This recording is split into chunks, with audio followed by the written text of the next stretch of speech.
Very good morning to all from Anurag Joshi. तो आज की वीडियो में हम बात करेंगे मैट्रिक्स एडिशन की। तो जैसा कि हमने प्रीवियस वीडियोस के अंदर क्या देखा था कि अगर अपन एक 2D मैट्रिक्स क्रिएट करना चाहते हैं तो वो कैसे क्रिएट कर सकते हैं।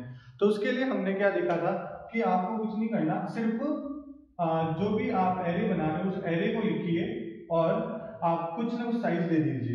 ओके, तो हमें क्या पता था, जो हमारा फर्स्ट ब्लॉक होता है वो रोज को डिनोट करता था और जो सेकंड ब्लॉक है वो कॉलम्स को डिनोट करता था। तो सपोज अगर आप आपको एक 2D मैट्रिक्स बनाना चाहते हो जिसके अंदर आपने साइज दे दी 2 क्रॉस 2, ठीक है। तो इससे आपके पास क्या होगा, आपके पास एक मैट्रिक्स क्रिएट होगी जिसके अंदर आपके 2 क्रॉस 2 के अंदर एलिमेंट्स इंसर्ट हो जाएंगे, ठीक है। और इंडेक्सिंग के लिए हमें पता है एरे के अंदर इंडेक्सिंग कैसे होती थी, 0 और 1 से। तो हमने यहाँ 0 लिखते थे, यहाँ पे 1 लिखते थे, ये 0 और यहाँ के 1, ठीक है ना। तो ये सारी चीजें हमने प्रीवियस वीडियो में देखा। तो आज हम देखेंगे कि अगर हमारे पास दो अलग अलग एरे हो, दो अलग अलग मैट्रिसेस हो 2D की, तो अपन उसको कैसे ऐड कर सकते हैं, ठीक है। तो सपोज करिए आपके पास एक एरे है जिसके अंदर एक मैट्रिक्स के अंदर समझ लीजिए अपन 3 क्रॉस 3 का कर रहे हैं। तो मैंने लिख दिया 5 2 7 1 9 3 2 6 7, कुछ भी लिख सकते हैं, ठीक है ना। और एक और मैट्रिक्स ले ली मैंने जिसके अंदर मैं लिख दिया 7 3 1 6 -2 4 9 1 6, ठीक है। तो हमारे पास क्या है कि एक समझ लीजिए आपके पास एक मैट्रिक्स ये है, दूसरी मैट्रिक्स ये है, और इन दोनों का आपको क्या कराना है, सम करवाना है। आपके पास एक मैट्रिक्स है, ये भी 3 क्रॉस 3 की है, ठीक है ना, ये भी 3 क्रॉस 3 की है। तो मैं कैसे पता चला 3 क्रॉस 3 की है, क्योंकि इसके अंदर 3 रोज है और 3 कॉलम है, ठीक है ना। ये हमारी क्या है, ये है हमारी रोज और ये क्या कहलाती है, हमारी कॉलम्स, ठीक है ना। तो ये हम यहाँ पे लिख देते हैं, ये क्या डिनोट करता है कि ये 3 क्रॉस 3 मतलब 3 रोज और 3 कॉलम्स की मैट्रिक्स है, जिसके अंदर हमें पता है कि अगर हम 3 क्रॉस 3 मैट्रिक्स बनाते हैं तो उसके अंदर टोटल कितने एलिमेंट्स आ सकते हैं, 9 एलिमेंट्स आ सकते हैं, ठीक है। अब आपको एक चीज याद रखनी है कि भले वो 1D एरे हो या 2D एरे हो या मल्टी डायमेंशनल एरे हो, आपके जो एलिमेंट्स स्टोर होता है ना वो एक सीक्वेंस में ही होता है। ऐसा नहीं कि इसके अंदर अलग अलग सीक्वेंस इसके अंदर स्टोर होंगे, क्योंकि हमें क्या पता है कि एरे के अंदर आप भले 100 एलिमेंट्स ले लीजिए बट वो होते क्या, एक सीक्वेंस के अंदर स्टोर होते हैं, ठीक है ना। तो वैसे कैसे इसके अंदर भी भले हमारे 9 एलिमेंट्स हैं, भले इसमें 2 मैट्रिक्सेस हैं, बट वो होंगी कैसे, सेव एज अ सिंगल एक ही सीक्वेंस में, ठीक है। तो समझ लीजिए हमारे पास यहाँ पे 3 क्रॉस 3 का है, तो यहाँ पे क्या होगा, जैसे सबसे पहले 3 ब्लॉक बना देगा, ठीक है, 0 1 2। अब इसके अंदर भी क्या होंगे, 3 एलिमेंट्स इसके हो जाएंगे, 3 एलिमेंट्स इसके हो जाएंगे और 3 एलिमेंट्स इसके हो जाएंगे। तो अगर अपन इस ए वाले मैट्रिक्स की बात करें तो इस ए के अंदर जो वैल्यूज स्टोर होंगी वो कैसे होंगी, सबसे पहले आपके क्या आएगी 5 2 7, फिर 1 9 3, फिर 2 6 7। तो इस तरह से आपके जो एलिमेंट्स है वो स्टोर होंगे एक मैट्रिक्स के अंदर, ठीक है ना। यहाँ तक कोई दिक्कत नहीं होगी, आई सपोज आपको समझ में आ गया होगा। चलिए, तो अब अपन बात करते हैं कि अगर हमारे पास दो अलग अलग 3 क्रॉस 3 मैट्रिक्स की अगर एरे है तो हम उसमें कैसे एडिशन करते हैं। और एक चीज और याद रखनी है आपको कि जो मैट्रिक्स का एडिशन होगा उसके लिए आपकी जो दोनों मैट्रिक्स हैं वो सेम होनी चाहिए, ठीक है ना। ऐसा नहीं है कि आप यहाँ पे तो 2 3 4 5 मतलब एक 2 क्रॉस 2 की मैट्रिक्स है और एक आपने बना दी 3 क्रॉस 3 की, 3 4 5 6 7 9 2 2 5, ठीक है ना। तो इस तरह की अगर मैट्रिक्सेस होगी, जैसे एक 2 क्रॉस 2 की है और एक 3 क्रॉस 3 की, तो ये कभी भी आप ऐड नहीं कर सकते हो। ये चीज आपको याद रखनी है, एक रूल मान सकते हो आपकी एरे का जब 2D एरे के अंदर अपन एडिशन करते हैं तो उसके अंदर कभी भी आप लोग दो अलग अलग साइज के मैट्रिक्स को एडिशन नहीं कर सकते। उसके लिए आपके दोनों तरफ जो साइज है, जो एलिमेंट्स के साइज है वो कैसे होनी चाहिए, एक जैसे होनी चाहिए, ठीक है। चलिए, तो अपन अब देखते हैं कैसे इसके अंदर एडिशन होगा। सपोज करिए हमारे पास एक ए आ गया, एक बी आ गया, तो अब अपन एक सी नाम का एक और वेरिएबल ले लेते हैं जिसके अंदर अपन इनको ऐड करते हैं। तो ऐड करने का तरीका एकदम सिंपल है, जो इसके एलिमेंट्स और इसके एलिमेंट्स को डायरेक्ट ऐड करना है। जैसे 5 और 7 कितना होता है 12, then 2 and 3 5, then 7 and 1 8, then 6 and 1 7, then 9 and -2, तो 9 में से -2 है 7 और 4 और 3 7, then 9 and 2 11, 6 and 1 7 and 7 and 6 13। आई बात समझ में? कहने का मतलब क्या है कि आपकी जो फर्स्ट मैट्रिक्स का फर्स्ट रो है, सॉरी फर्स्ट कॉलम है, वो इस कॉलम से ऐड होगा, जो सेकंड कॉलम है वो इस सेकंड कॉलम से ऐड होगा, और जो थर्ड कॉलम है वो इस थर्ड कॉलम से ऐड होगा। ठीक है, इस तरह से हम हमारे मैट्रिक्स के एडिशन का काम होता है। ठीक है, तो ये हमने अपना लॉजिक देख लिया कि कैसे एडिशन होता है। ठीक है ना, आप आई होप आपको यहाँ तक कोई दिक्कत नहीं होगी। अगर आपको इससे रिलेटेड कोई भी प्रॉब्लम था आप पूछ लेना। ठीक है, चलिए अब अपन इसको एक प्रोग्राम की हेल्प से देखते हैं कि कैसे ये वर्क करेगा। ठीक है ना, तो प्रोग्राम मैं आपको एक बेसिक प्रोग्राम बता रहा हूँ, मैं चाहता हूँ कि आप उसको यूजर डिफाइंड वे में करके देखें कि कैसे काम होता है। ठीक है, तो उसके लिए अपन क्या करते हैं, सपोज सबसे पहले मेरे को एक प्रोग्राम बनाना है जिसके अंदर 2D एरे को यूज करना है। तो हमें पता होना चाहिए अगर हम जब भी कोई भी प्रोग्राम बना रहे होते हैं तो उससे रिलेटेड उसके अंदर कौन कौन से चीजें हमारे काम आएगी। आप कोई भी प्रोग्राम बनाए तो सबसे पहले वो लिख लीजिए, जिससे आपके लिए हेल्प रहेगा कि हाँ ये चीजें तो मेरे को बनानी है, ये तो आपको लिखनी ही है। तो अगर आप कभी एग्जामिनेशन के अंदर भी किसी चीज का लॉजिक नहीं आ रहा होगा तो आप चाहते हो भाई जैसे 0 नंबर तो मिल नहीं है अपन को, बट अपन चाहे कि कुछ नंबर तो मिल ही जाए। अगर 1 नंबर भी दे दे एग्जामिनर तो उसके लिए आप उसका जो फॉर्मेट होता है ना प्रोग्राम का वो बना लीजिए कि उसके अंदर कौन से हेडर फाइल्स यूज होनी है, कौन से वेरिएबल्स आप यूज कर सकते हो, जो आउटपुट आ रहा है तो उसका लॉजिक हल्का फुल्का अगर याद हो तो अगर आपको 0 की जगह वो आधा 1 नंबर तो दे ही देगा। ठीक है ना, तो अब हमें पता है कि हमारे पास प्रोग्राम क्या है जिसके अंदर हमें 2 मैट्रिक्स को ऐड करना है। ठीक है ना, तो आपके माइंड के अंदर सबसे पहले क्लिक होनी चाहिए ये बात कि अगर ऐसा 2 मैट्रिक्स को ऐड करना है और उसको मेरे को किसी न किसी के अंदर सेव भी तो करवाना पड़ेगा। जैसा कि हम नॉर्मल सी का प्रोग्राम, सी के अंदर आप 2 नंबर को ऐड करने का प्रोग्राम बनाते थे तो उसके अंदर आप क्या करते थे, आप 3 वेरिएबल लेते थे, एक लेते थे ए, एक लेते थे बी और एक और ले लेते थे, जैसे उसको सम नाम दे दिया, सी नाम दे दिया, ऐड नाम दे दिया, जिसके अंदर आप क्या करते थे ए और बी का सम करके स्टोर करवाते थे। ठीक है ना, वैसा कि वैसा हम क्या करेंगे इसके अंदर भी कर सकते हैं। अपन भी क्या कर सकते हैं, उसके हिसाब से अपन वेरिएबल्स इसे बना सकते हैं। तो यहाँ पे अब सबसे पहले अपन क्या करेंगे, हेडर फाइल्स इंक्लूड करेंगे। हैश इंक्लूड stdio.h, देन दूसरी हम यूज करते हैं हैश इंक्लूड connew.h। ये तो हेडर फाइल्स आपको हमेशा यूज करनी होती है। ठीक है, इसके बाद हमारा क्या सेकंड काम क्या होता है, सबसे पहले हेडर फाइल्स आ गई, उसके बाद हम मेन फंक्शन बनाते हैं void main। आप चाहें तो यहाँ पे int main भी बना सकते हैं, कोई दिक्कत वाली बात नहीं। ठीक है ना, बट क्या है कि आप अगर यूज करो कभी पुराना कोई वर्जन आपका टर्बो सी के अंदर तो उसके अंदर यहाँ पे ये एरर देगा, इसलिए मैं आपको रिकमेंड करूंगा कि आप यहाँ पे अभी के लिए void ही यूज करें। काफी स्टूडेंट्स की प्रॉब्लम आती है, वो मेरे से मैसेज पूछते हैं कि हमारी ये एरर आ रही है, तो यहाँ पे आप यहाँ पे void ही इस्तेमाल करें। ठीक है, void में अब इसके अंदर हमें क्या पता है, हमें क्या वेरिएबल बनाने पड़ेंगे सबसे पहले। तो अब इंटीजर टाइप 2D एरे का वेरिएबल बनाना है तो तरीका क्या होता है आपको पता है। आप सबसे पहले क्या कर देते हो, इंट ए, और यहाँ पे मैं क्या कर रहा हूँ, साइज दे देता हूँ 2,3। ठीक है, और एक और वेरिएबल बनाना पड़ेगा मेरे को इंटीजर बी, उसकी भी मैंने साइज दे दी 2 और 3। ठीक है, तो कहने का मतलब ये है, अब ये समझें कि अब यहाँ पे जो मेरा ए है ये क्या है, एक एरे है जिसके अंदर साइज क्या है 2 और 3। अब ये 2 क्या डिनोट करता है और 3 क्या डिनोट करता है, अगर आप गैस कर रहे हैं तो एकदम सही गैस कर रहे होंगे, क्योंकि हमने अभी पहले ही देखा था इस वीडियो के अंदर कि जो हमारा फर्स्ट ब्लॉक होता है ये हमारे रोज को डिनोट करता है और ये किसको करता है, कॉलम्स को। ठीक है, तो इसका मतलब क्या है कि इसके अंदर आपके 2 रोज और एक 3 कॉलम की मैट्रिक्स बनानी है आपको। ठीक है, ऐसे कैसे हमने एक इंटीजर भी लिया जिसमें भी 2 और 3 साइज दी थी हमने, क्योंकि हमने क्या देखा था कि आप उसी वक्त ऐड कर सकते हो, उसी वक्त एडिशन कर सकते हो जब आपके दोनों की जो मैट्रिक्स की साइज है वो कैसी हो, सेम हो। ठीक है, यहाँ तो कोई दिक्कत नहीं है। एक अब हमको तीसरा क्या करना पड़ेगा, एक और वेरिएबल बनाना पड़ेगा जो इन दोनों की वैल्यूज को स्टोर करेगा। तो चलिए अपन एक और वेरिएबल बना देते हैं और मैं उसको नाम दे देता हूं जैसे सम, और उसकी मैंने साइज दे दी 3। ठीक है, यहाँ तो कोई दिक्कत नहीं है।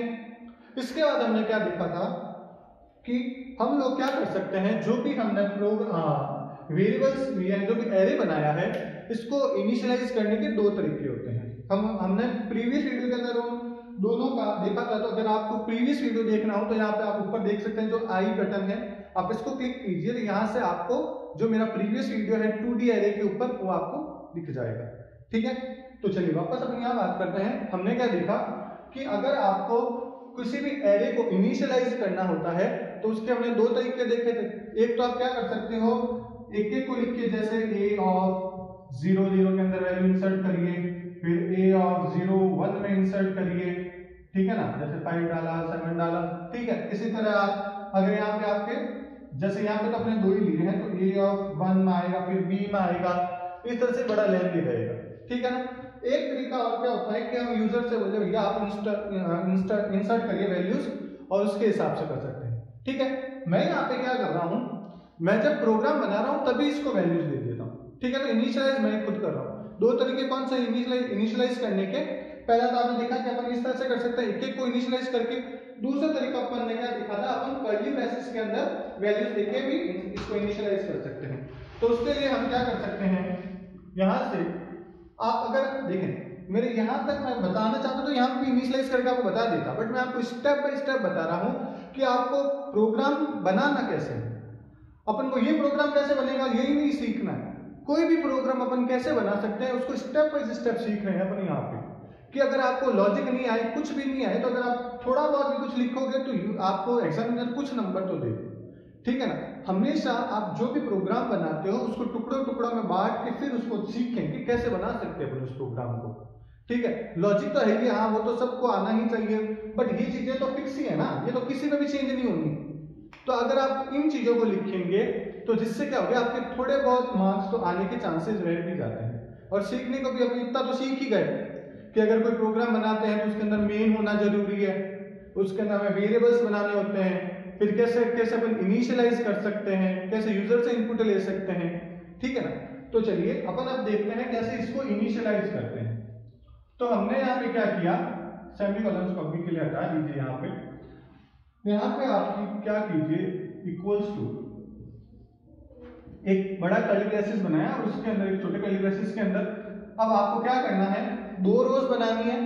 तो ये मैंने दो कर्ली ब्रेसेस बना दिए, ये हमारे दो रोज को डिनोट करते हैं।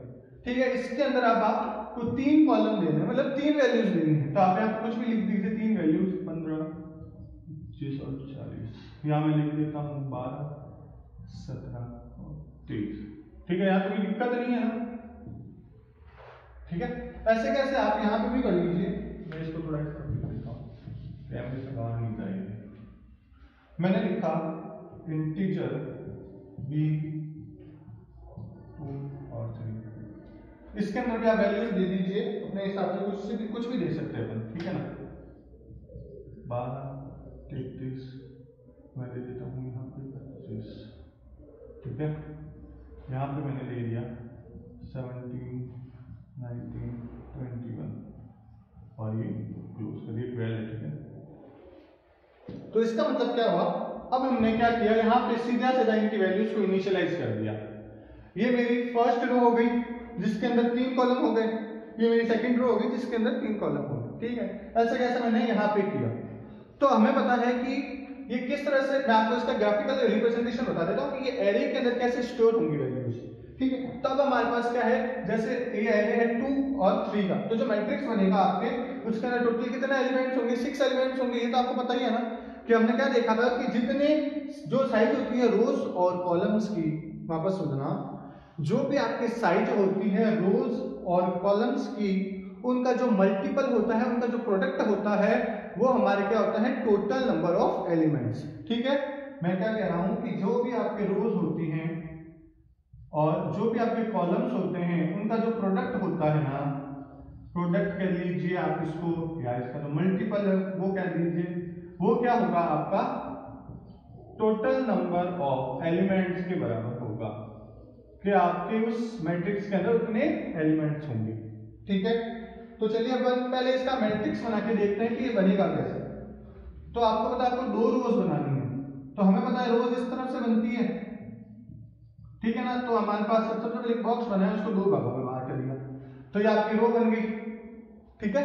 और फिर क्या हो, इस तरफ कॉलम्स होते हैं, कॉलम्स कितने हैं, 3 हैं, तो ये आपके 3 कॉलम्स बन गए, ठीक है ना। यहां तो कोई दिक्कत नहीं है, आप समझो।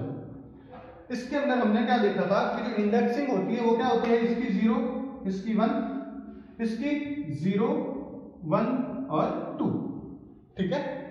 तो अब यहां पे आपके 0 0 के अंदर कौन सी वैल्यू आएगी, आपको ये वाला देखना है सिर्फ अभी तक इतना।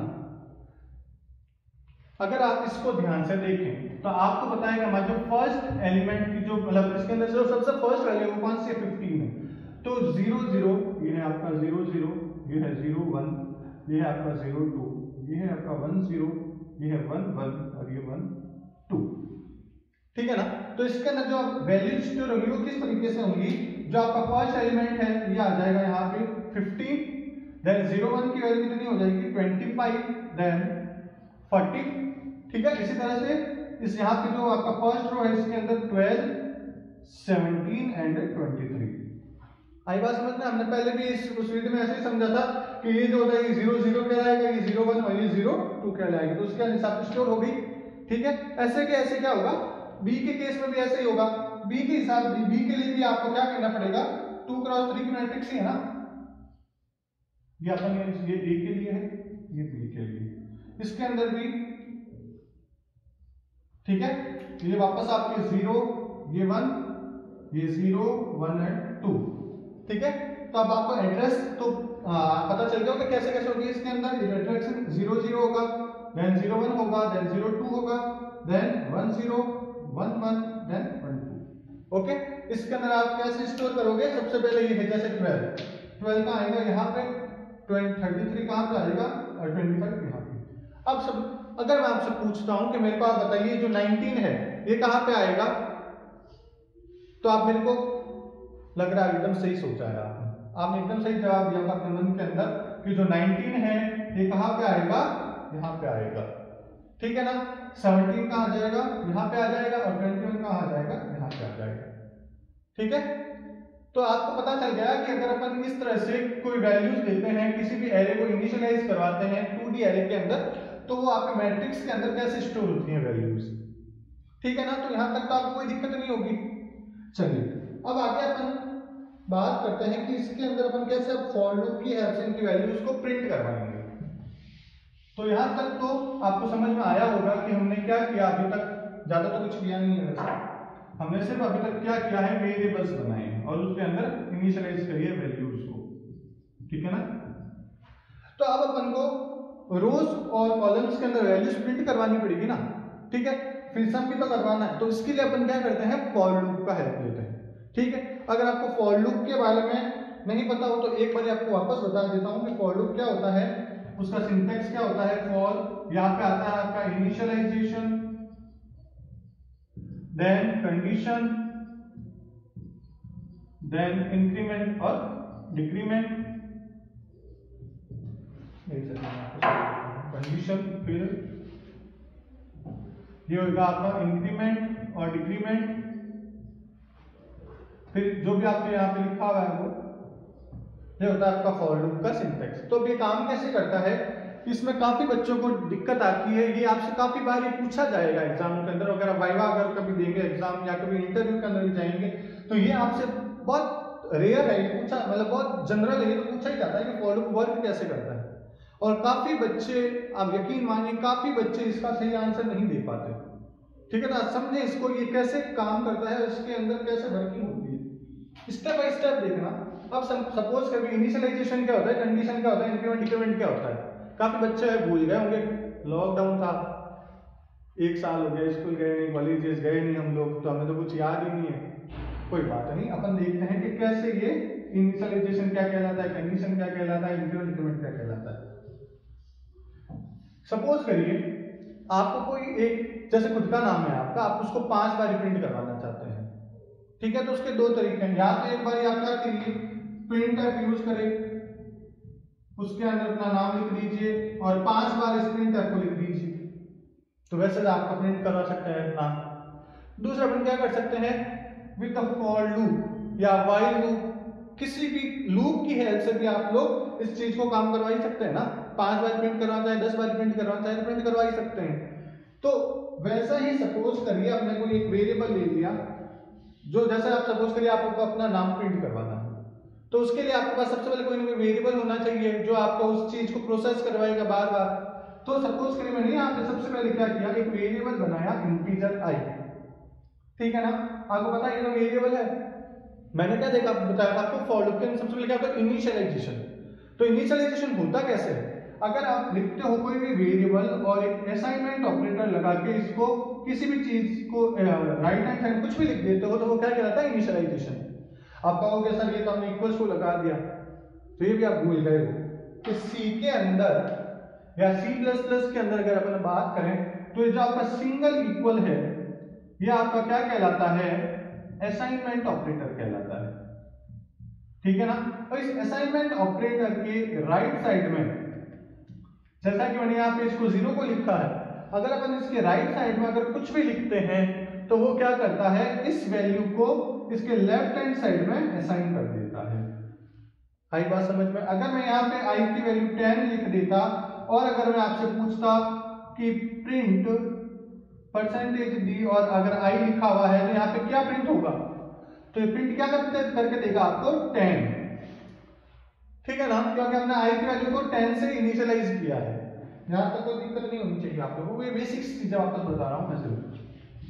तो सबसे पहले मैंने आप देखें यहाँ पे क्या किया, आई की वैल्यू को इनिशियलाइज किया 0 से, ठीक है। फिर आएगा एक सेमीकोलन। दूसरी बात अपन ने क्या करना है, कंडीशन चेक करवाना है। तो अगर आप चाहते हो कि आपकी जो वैल्यू है वो 5 बार 10 बार जितनी बार भी प्रिंट करवाना चाहते हो तो आपको यहाँ पे प्रिंट करवा सकते हो।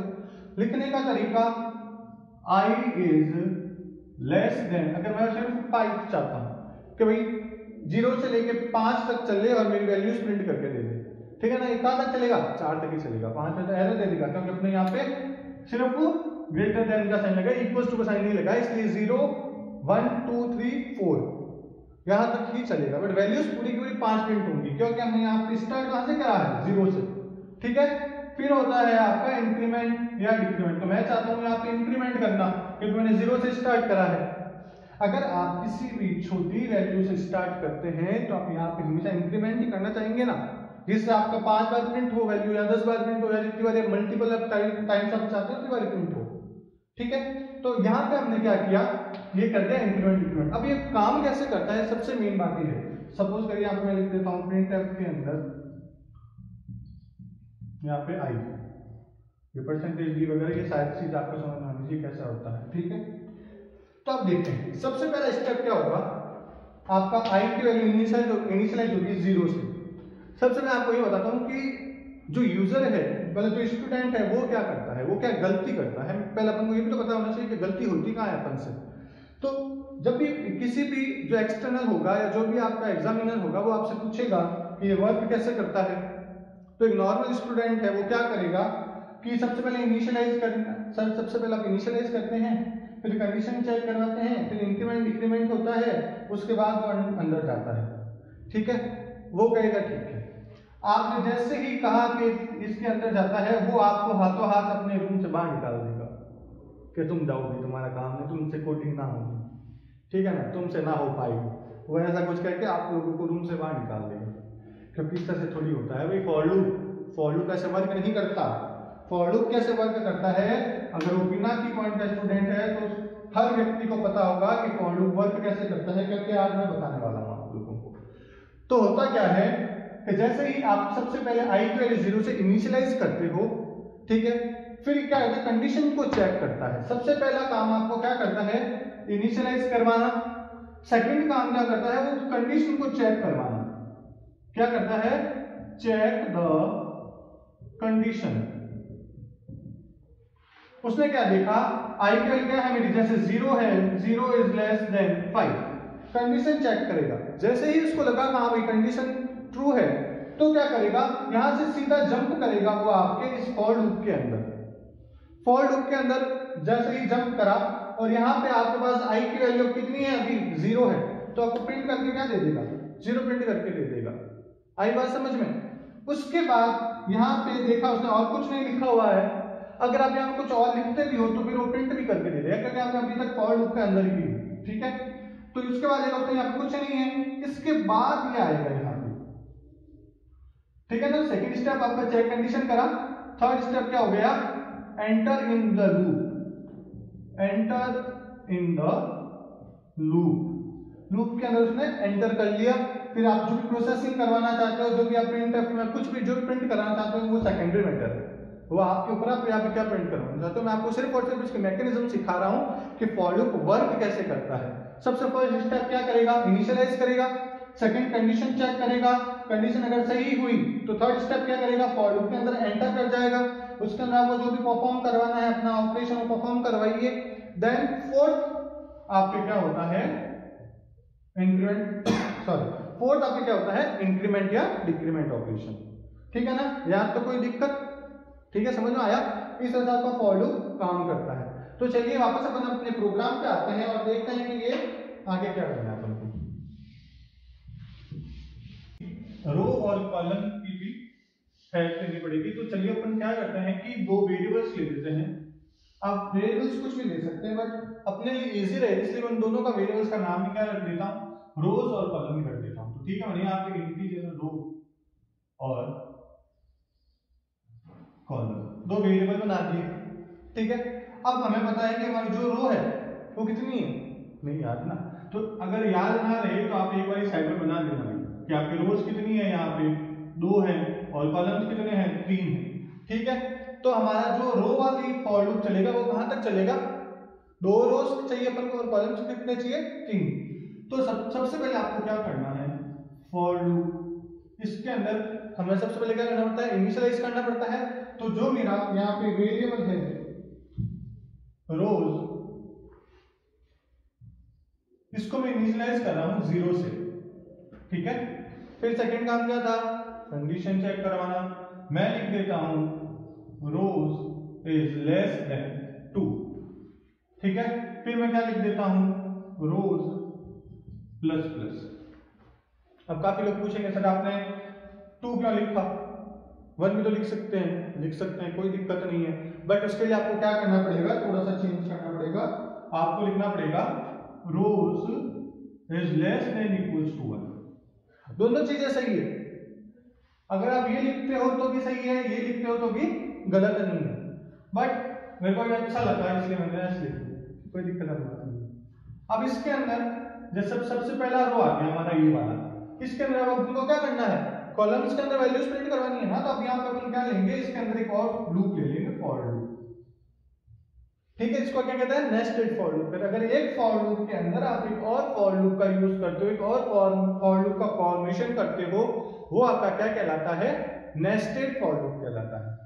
वो क्यों करना है, इसमें सबसे पहले इनिशियलाइज करना है। तो हमने जो लिया है हमारा वेरिएबल कॉलम, इसको इनिशियलाइज करेंगे हम 0 से, और हमें पता है कि इसके अंदर हमारे कॉलम्स कितने हैं, 3 हैं। तो इसको मैं कहां तक करता हूं, 3 तक लिख देता हूं। मैं लिख देता हूं column is less than 3, then column plus, ठीक है ना। ये हो गया आपका फॉर लूप क्लोज। अब इस फॉर लूप के अंदर हमें करना क्या है, अब सबसे पहले ये वर्क कैसे करेगा ये तो समझ में आना चाहिए अपन को। चलिए स्टार्ट करते हैं। इसके बाद जो भी लिखना है, जो लिखना है अपन पहले रिव्यू करते हैं, जो लॉजिक है वो लिख देते हैं, ठीक है। उसके बाद इसकी वर्किंग समझते हैं आराम से। तो हमें करना क्या था, लॉजिक तो हमारे पास एक ही है, सिर्फ दोनों मैट्रिक्स को ऐड करना है, और ऐड करने का तरीका तो हमने देखा ही था। तो आपको यहाँ पे क्या लिखना है, सम रोज कॉलम्स और फिर ए ऑफ रोज और column plus B of rows, थोड़ा इस तरफ लिख देता हूं, बाहर चला जाएगा। हाँ, sum of rows and columns is equals to A of rows columns plus B of rows columns, ठीक है। और फिर हमको क्या करना है, इस समय पास जो वैल्यूज आएंगी उनको फिर क्या करना है, जो प्रिंट ही तो करवाना है। तो मैं यहाँ पे प्रिंट के लिए क्या यूज करते हैं अपन, प्रिंट एफ फंक्शन यहां लिख देता हूं %d और सम ऑफ रोज और कॉलम्स। ये प्रिंट एफ हमारा क्लोज, इस फॉर लूप को क्लोज किया, देन इस फॉर लूप को क्लोज किया, और फिर जो भी आपके गेट चेंज वगैरह फंक्शंस हैं, रिटर्न लिखना है तो रिटर्न लिख सकते हैं, वो सारे आपके ऊपर। ठीक है ना। तो चलिए अब हम समझते हैं कि ये वर्क कैसे करेगा, आपका जो भी हमने प्रोग्राम बनाया, ये फॉर लूप बनाया, ये वर्क कैसे करेगा। हाँ, तो स्टार्ट क्या, सबसे पहले क्या होगा, आपको जैसे फॉर लूप स्टार्ट हुआ तो रोज की वैल्यू क्या है 0, इनिशियलाइज करवाना है, रो की वैल्यू ने 0 से इनिशियलाइज करवाया। देन सेकंड क्या है, row is less than 2, condition check करवानी है, रो की वैल्यू किससे इनिशियलाइज हो रही है 0 से, तो 0 को 2 से चेक कराना। ठीक है, फिर क्या करना है, रो को प्लस प्लस कर देना है ना, बिल्कुल नहीं करना है था। मैंने आपको पहले ही बताया था कि आपको जैसे कंडीशन अगर ट्रू होती है,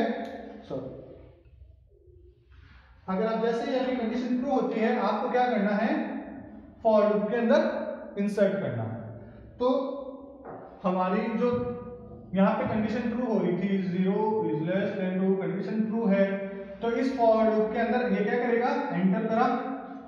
जैसे ही एंटर करा, इसने क्या देखा, अरे यहाँ पे तो एक और फॉर लूप बना हुआ, कोई बात नहीं, इस फॉर लूप को पहले अपन हम परफॉर्म करवाते हैं।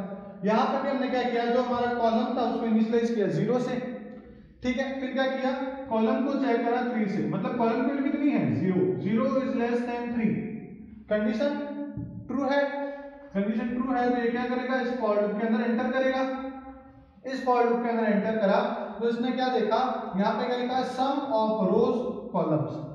तो हमें पता है हमारी रोज की वैल्यू अभी तक कितनी है 0, तो यहाँ पे ये आपके पास क्या लिख के देगा, क्या बताऊं, यहाँ पे देखिए, कंफ्यूज मत होना, मैं आपको अब जो बता रहा हूँ रेड पेन से जो यूज कर रहा हूँ वो इन सब की वैल्यूज लिख रहा हूँ, कंफ्यूज नहीं होना, ये कोड का पार्ट नहीं है, ये सिर्फ और सिर्फ आपको समझाने के लिए मैं लिख रहा हूँ, रेड पेन से लिख रहा हूँ, वो चीज को ध्यान से देखें।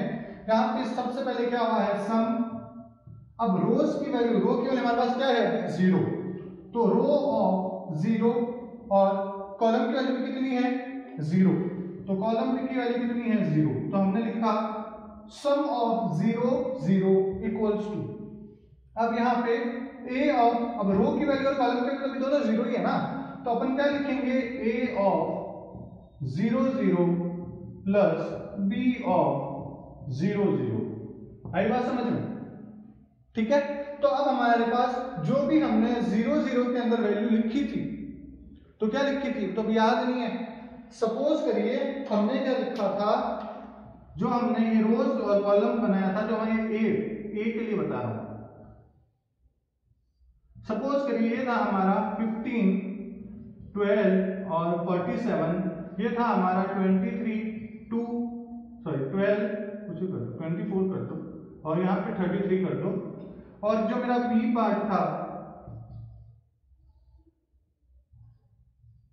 इसके अंदर कुछ वैल्यूज रही होंगी, जैसे आपके 27 15 39 16 42 एंड 17।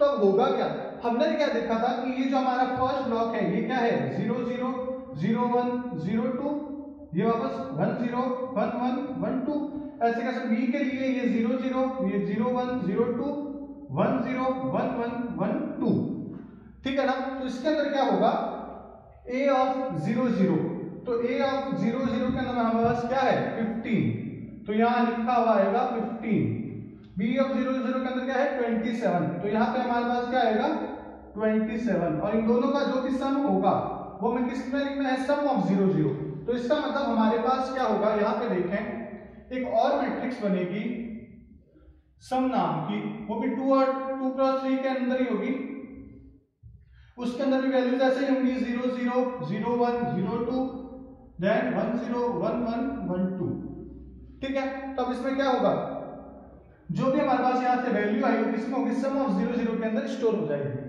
तो 27 और 15 कितने होते हैं 40 42 होता है, तो आपके इसके अंदर फर्स्ट 00 के अंदर 42 आ जाएगा। ठीक है, अब 42 तो आ गया, अब क्या करना है, अब इसकी वैल्यू को प्रिंट करवाना है ना, तो प्रिंट करवाने के लिए हमने यहाँ लिख दिया प्रिंट टाइप परसेंटेज डी और सम ऑफ रोज और कॉलम्स। तो सम ऑफ सबसे पहले क्या आ जाएगा 0 और 0। तो प्रिंट क्या करना है आपको, जो 0 0 के अंदर प्रिंट करना है, तो वहां से आपके पास 42 आ जाएगा। आई बात समझ में? ये हुआ सब बुक है। इसके बाद बताता हूँ क्या होगा। वापस में यहाँ पे इनको हटा देता हूँ जिससे हमारा कोड में कोई हमें कंफ्यूजन ना रहे। ये सब बनाओ।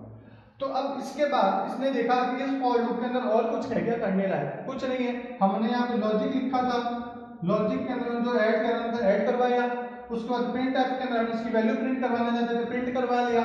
उसके बाद और कुछ है क्या, कुछ नहीं है। तो यहाँ से क्या होगा, ये बाहर आ जाएगा। यहाँ से बाहर आने के बाद सबसे इंपॉर्टेंट चीज आप समझना, यहाँ से बाहर आएगा तो कहाँ जाएगा, कॉलम वाले लूप में जाएगा, सीधा बाहर नहीं जाएगा। क्योंकि हमने क्या करा, इस फॉर लूप को, ये वाला जो फॉर लूप है सिर्फ ये वाला क्लोज हुआ है, तो इसका मतलब अब कॉलम की वैल्यू जो 0 थी वो कितनी हो जाएगी 1। ठीक है ना, आई बात समझ में? तो अब आपके पास क्या होगा, कॉलम की वैल्यू जो पहले 0 थी अब वो कितनी हो जाएगी आपके पास 1, क्योंकि हमने क्या किया, यहां से ये इंक्रीमेंट करेगा। अब कितना हो गया 1 is less than 3, condition true है, वापस इसके अंदर आया। तो अब यहाँ पे क्या होगा, रो की वैल्यू तो आपकी 0 ही रहेगी अभी तक, क्योंकि हमने रो तो 0 ही है, बट कॉलम कितना हो जाएगा 1 हो जाएगा। ठीक है, वैसे कैसे यहाँ पे 0 1, यहाँ पे भी 0 1। तो अब देखें 0 और 1 के अंदर हमारे पास यहाँ पे वैल्यू क्या है 12 है, तो यहाँ आएगी आपके पास 12, और यहाँ पे 0 1 के अंदर कितना है 15, तो यहाँ पे आएगा आपके पास 15। अब इन दोनों का जो भी सम होगा 27, वो किसके अंदर आ जाएगा 0 1 में। तो जो 0 1 है ये आपका क्या हो जाएगा 27 हो जाएगा। आई बात समझ में? ऐसे कैसे अपन ने क्या किया था, जब अपने स्टार्ट किया था वीडियो तब भी हमने अपन ने ये देखा था ना कि अपन के पास जो दो वैल्यूज थी, जैसे कंफ्यूजन नहीं होना आप लोगों को बिल्कुल भी, जैसे हमारे पास उस वक्त था जैसे 5 7 4 2, और दूसरी वैल्यू जो थी वो थी आपके पास 2 2 4 4।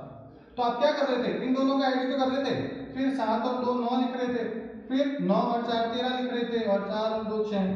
वो क्यों अपन ने यहाँ पे किया, ठीक है ना, कोई तरह का कंफ्यूज होने की जरूरत नहीं है। तो इस तरह से आपके कहने का मतलब ये है कि ये इस तरह से आपका लूप वर्क करेगा। तो जब तक कि आपकी कंडीशन ये फॉल्स नहीं हो जाती, मतलब जब तक यहाँ पे आपके 3 नहीं आ जाता, तब तक तो ये वाला लूप चलता रहेगा। आई बात समझ में? मैं ये सारे रेड वाले वापस हटा देता हूं, जो एक्स्ट्रा कोड है ये सिर्फ आपको समझाने के लिए हमने यूज किया था अपन ने, कि जिससे आपको कोई कंफ्यूजन ना हो। ये यहाँ पे अभी के लिए 0 ही रखना है, अपने विजुअलाइज करा था यहाँ पे 1 था। तो जैसे ये कंडीशन फॉल्स होती है उसके बाद क्या होगा, जब तक ये फॉल्स होगी तब तक इसके 0 1 और 2 तो पूरे फिल हो जाएंगे। अब जैसे ये कंडीशन फॉल्स होगी फिर ये आएगा यहाँ से बाहर होके, जब यहाँ से ये बाहर जाएगा फिर इसकी वैल्यू रो की वैल्यू अब इंक्रीज होगी, ठीक है ना। तो अब यहाँ पे आपकी जो रो की पहले 0 थी वो अब कितनी हो जाएगी 1, कंडीशन ट्रू है, वापस इसी तरह से ये पूरा वर्क करेगा, पहले 1 0 फिल करेगा, फिर 1 1 फिर 1 2। ओके, इस तरह से आप एक दो मैट्रिक्स को ऐड करने का प्रोग्राम बना सकते हैं। आई होप आपको समझ में आया होगा। अगर नहीं समझ में आया तो मैं आपको रिक्वेस्ट करूंगा इसको दोबारा देखना, मैंने बहुत ही ज्यादा स्लोली और एक एक चीज को बड़े आराम से समझाया आप लोगों को, ठीक है। और उसके बाद भी अगर आपको नहीं समझ में आया तो आप मेरे को मैसेज कर दीजिए, आप कमेंट बॉक्स में अंदर लिख सकते हैं आपको कौन सा ब्लॉक नहीं समझ में आया, तो मैं कोशिश करूंगा आपको वापस उस चीज को समझाने की, क्योंकि ये काफी इंपॉर्टेंट टॉपिक है आपके एग्जाम पॉइंट ऑफ व्यू के अंदर। ये आपके काफी 4 या 6 मार्क्स का क्वेश्चन इससे बन सकता है, या प्रैक्टिकल के अंदर भी आपके काफी यूज आता है, ठीक है। तो अगर आपको इससे रिलेटेड कोई भी दिक्कत हो तो आप पूछ सकते हैं। And have a nice day.